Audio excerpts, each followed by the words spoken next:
नमस्कार मित्रों, मेरे YouTube channel civil services academy में स्वागत है। कैसे हैं मित्रों आप लोग? काफ़ी मित्रों को पता चल चुका होगा कि जीटीसी जो है वो 1 जून से शुरू होगा। तो मान के चलिए आपका मेडिकल जो है वो 15 अप्रैल के आसपास जैसा भी हो संभावित मतलब उम्मीद है कि 14 या 15 तक आपका हो जाए मेडिकल, ठीक? अब एक बात करते हैं, देखो जिन जो जो मित्र अभी डॉक्यूमेंट नहीं बनवाए हैं मेडिकल संबंधित, सारे डॉक्यूमेंट तैयार कर लीजिए अभी, क्योंकि जब लास्ट स्टेज आता है ना तो कॉलेज वाले तुरंत बनाते नहीं हैं, ठीक समझ रहे हो आप? मान लो प्रधान नहीं मिले, कॉलेज वाले छुट्टी चली गई हो गई, या लास्ट जब देखेंगे लास्ट चल रहा है तो पैसा मांगने लगेंगे, डिमांड करने लगते हैं। तो मैं कहूँगा आप पहले बनवा लो, ठीक? पहले बनवाओ, कुछ चेंज नहीं होगा, सारा कुछ यही होता है, ठीक है? अब देखो वीडियो उनके लिए जो काफ़ी मित्र कमेंट कर रहे थे, टेलीग्राम पे बहुत लोग आए, भैया हमारे ऊपर एफआईआर है, ये धारा है, क्या होगा वो धारा क्या, उनके लिए वीडियो है। मैं देखो, अगर आप कोई आपके ऊपर कोई धारा है, अगर आप तैयारी करते हो तो कोशिश करो कि मतलब कहीं लफड़ा झगड़ा वगड़ा मत करो जिससे आपका नाम एफआईआर में आए, ठीक है? अगर आप किसी एग्जाम की तैयारी करते हो तो थोड़ा बच बचा कर रहो, ठीक है? कोई कुछ बोलता भी तो इग्नोर करो, ठीक है? क्योंकि एक बार चढ़ जाता है तो थोड़ा प्रॉब्लम होता है, समझ रहे हो आप? ठीक है? और जिनके ऊपर चल रहा है, जैसे मान लो अभी काफ़ी लड़के जो पीयू पुलिस में हुए हैं, उनके ऊपर काफ़ी लोगों पर धारा कोई केस एफआईआर चाहे चालान कई चीज़ चल रहा है। तो देखो मैं कहूँगा, एक तो देखो जो नए लड़के हैं, जो नए लोग हैं, जो अभी फॉर्म पुलिस का आया, जब कोई फॉर्म भरेंगे तो जब आप फॉर्म भरोगे ना तो वहाँ पे मेंशन करना रहता है। जैसे फॉर्म भरते वक़्त लगता है ना कि आप शादीशुदा हैं या नहीं हैं, कि आप इसके पहले गवर्नमेंट जॉब में रहते थे या नहीं। तो वैसे उसमें आपके ऊपर कोई एफआईआर है या नहीं, ये सब भरवाया जाता है, ठीक है? तो अगर भरवा जाता है तो भर दीजिए, ठीक है? नहीं भरवा जाता तो आपका जब पुलिस वेरिफिकेशन होगा तब भराया जाएगा। अब जैसे बात करते हैं ये यूपी पुलिस 60,244 वाले में, काफ़ी बच्चे ऐसे हैं जो परेशान हैं कि भैया मेरे ऊपर एफआईआर है, चाहे कोई केस था या बाद में देखो ये नहीं कि जिनका है, जिनका नहीं है, उनके ऊपर भी हो सकता है। मान लो जैसे कि आप गाँव में, आपके गाँव में 10-12 लड़के पुलिस में हुए थे, दौड़ो सब क्वालीफाई हुआ था, फाइनल रिजल्ट बस आपका ही हुआ है। तो अब मान लीजिए आप मार पार्टी लड्डू मिठाई बाँट रहे हैं, तो गाँव में थोड़ा समझ रहे हो आप, गाँव में थोड़ा होता है कि थोड़ा जलन टाइप का।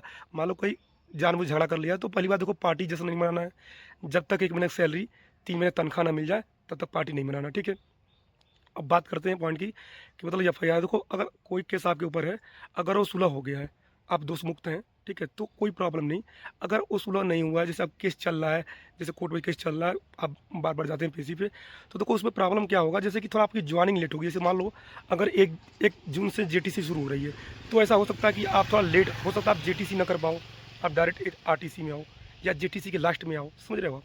थोड़ा सा लेट होगा, बाकी कोई इशू नहीं है। करना आप लोग जब जो आप शपथ पत्र बनवाते हो ना, तो कोई भी अगर आपके ऊपर एफआईआर हो, कोई ट्रैफिक रूल या कुछ भी हो, जो सुलह हो गया हो या सुलह ना हुआ हो, कुछ भी छुपाना नहीं है, सब चीज़ बताना है। अगर सुलह हो गया हो तो कोई दिक्कत नहीं है, नहीं हुआ है तो जब पुलिस वेरिफिकेशन होगा तो होगा। बाकी अगर किसी झगड़ा हुआ, जब जो भी केस हो, पहले आप उसे सुलह करने की कोशिश करें, ठीक है? बाद में अगर वो नहीं मानता है, तो अगर वो केस चलता है तो जानते हैं, जब तक आप आरोपी सिद्ध नहीं होंगे, तब तक आप ट्रेनिंग से या कहीं से वापस नहीं बुलाए जाएंगे, ठीक है? तो मैं कहूँगा भाई कुछ छुपाना नहीं है, क्योंकि भर्ती बोर्ड ने एक नोटिस निकाली थी, उसमें बोला था ना कि कुछ भी हो तो आपको वहाँ पे मेंशन करना है, तो आप मेंशन कर देना, उसमें कोई इशू नहीं होगा। कोई एफआईआर हुआ हो या कुछ भी हुआ हो, कोई धारा हो, कोई मतलब मर्डर का ही क्यों ना हो, चाहे 306 जो जो भी हो, आपको अगर मान कोई ट्रैफिक चालान चालान हो, कोई कुछ भी कोई कोई कैसा भी केस हो, आपको शपथ पत्र में मेंशन करना है हर हालत में। भले वो दोष मुक्त हो, चाहे सुलह हो गया हो, कर देना, कुछ छुपाना नहीं है। जैसे कि पुलिस वेरिफिकेशन होगा तो वैसे भी पता चल जाएगा, अगर सुलहनामा हो गया तो कोई दिक्कत नहीं, ठीक है? अगर कोई दिक्कत है तो हो सकता है आपकी जेटीसी थोड़ा लेट हो, या आप आरटीसी ट्रेनिंग में 2-3 महीना लेट होंगे, बाकी कुछ दिक्कत नहीं है, आप उसी बैच से कहलाओगे, ठीक है? बाकी अगर कोई दिक्कत होगा तो आप कमेंट करना, मैं वीडियो बना दूंगा, ठीक है? और हाँ देखो एक बार और भाई, मेडिकल को लेकर आप परेशान ना रहो। यूपी पुलिस का मेडिकल, मैं बार बार कहता हूँ, यूपी पुलिस का मेडिकल बहुत ही नॉर्मल होता है, ठीक है? बहुत ही नॉर्मल होता है। बस ये है कि डॉक्यूमेंट तैयार रखना, बाद में थोड़ा दिक्कत ना हो। जैसे देखो डॉक्यूमेंट अगर नहीं तैयार करोगे, 2 से 3 दिन टाइम मिलेगा, तो आप थोड़ा काम फास्ट करोगे, समझ रहे हो आप? फास्ट करोगे, जिससे दिक्कत क्या है कि एक्सीडेंट होने की संभावना, थोड़ा दुर्घटना। और देखो जितना समय है तो भाई देखो यूपीएसआई आ गया है, पता चल गई है, तो ट्रेनिंग पे आप पढ़ नहीं पाओगे, तो मैक्सिमम टाइम आप माता पिता के साथ स्पेंड करिए, और जितना हो समय आप पढ़ाई पे फोकस कीजिए। देखो मेडिकल तो हो ही जाएगा यार, आज नहीं तो कल। 15 अप्रैल तक उम्मीद है, लेकिन अगर नहीं होता है तो क्या करना है? अपना काम है पढ़ना, पढ़ते रहो, ठीक है? थोड़ा परेशान होता है, हम लोग भी, जब हम लोग का जब मेडिकल था भाई, तो हम लोग भी परेशान थे कैसे क्या होगा, ठीक है? तो सब हो गया तो सब हो जाएगा, प्रॉब्लम ना, कोई प्रॉब्लम नहीं आएगा। बस आप अच्छे से पढ़ते रहो। कोई मित्र कोई दिक्कत हो, आप कमेंट करना, मैं वीडियो बना दूँगा, कोई प्रकार का हो। आप टेलीग्राम से जुड़ जाना, वहाँ बताना, वहाँ मैं आपको प्रॉब्लम से सॉल्व कर दूँगा, किसी भी प्रकार की दिक्कत हो, ठीक है? कोई प्रॉब्लम हो आप कमेंट जरूर करना, ठीक है? सारे डॉक्यूमेंट मैं फिर कह रहा हूँ, सारे डॉक्यूमेंट बनवा लीजिए।